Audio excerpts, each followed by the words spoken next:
ओम शांति। आज 17 डिसेम्बर 2024 साकार मुरली बाप दादा मधुबन।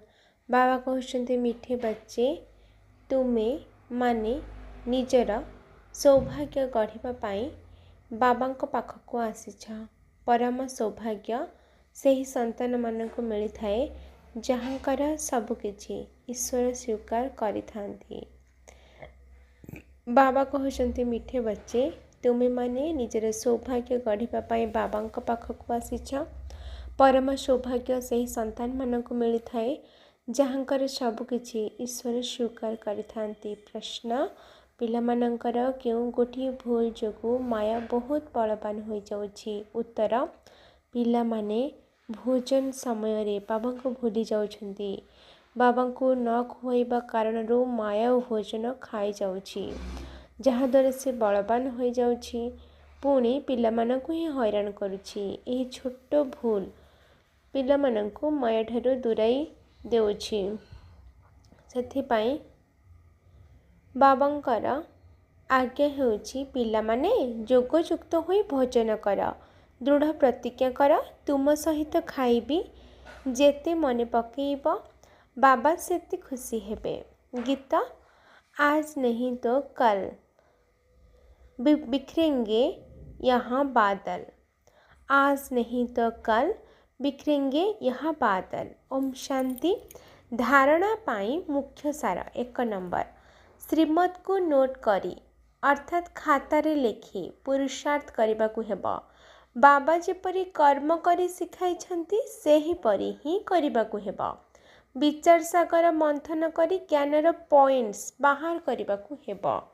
2 नंबर निजको निज सहित प्रतिज्ञा करने को हेबा कि मु बाबा स्मृति रे ही भोजन करी, तुम सहित खाइबी, तुम सहित बसबी। यही प्रतिज्ञा को दृढ़ भाव पालन करने को हेबा। आज वरदान कर्म एवं संबंध उभय स्वार्थ भावना ठारू मुक्त रहुथिबा बाबा समान कर्मातीत हुआ।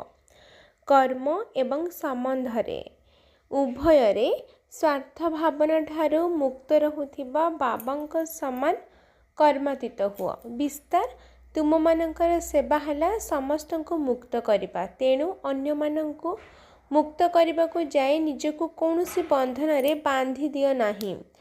जेतेबेले समस्त विनाशी मोर मोर ठारू मुक्त होइजिबो सेतेबेले जाई अव्यक्त स्थितिर अनुभव करि परिबो।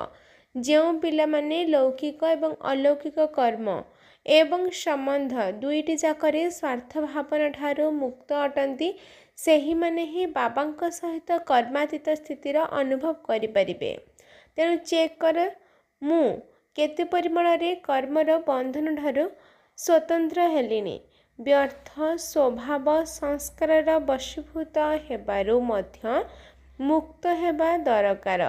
आजिर स्लोगान जो माने सरल चित्त एवं सहज स्वभावयुक्त आत्मा सेई माने ही सहज योगी अटंती तथा भोलानाथ बाबांकर प्रिय अटंती।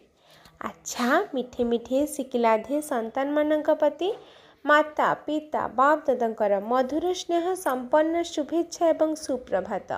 आत्मिक पितांकर आत्मिक संतान मानक नमस्ते। आत्मिक संतान मानकर आत्मिक माता पिता बाप दादांको पदम पद्म गुणा अभिनंदन। नमस्ते नमस्ते नमस्ते। शुक्रिया बाबा शुक्रिया। अच्छा ओम शांति।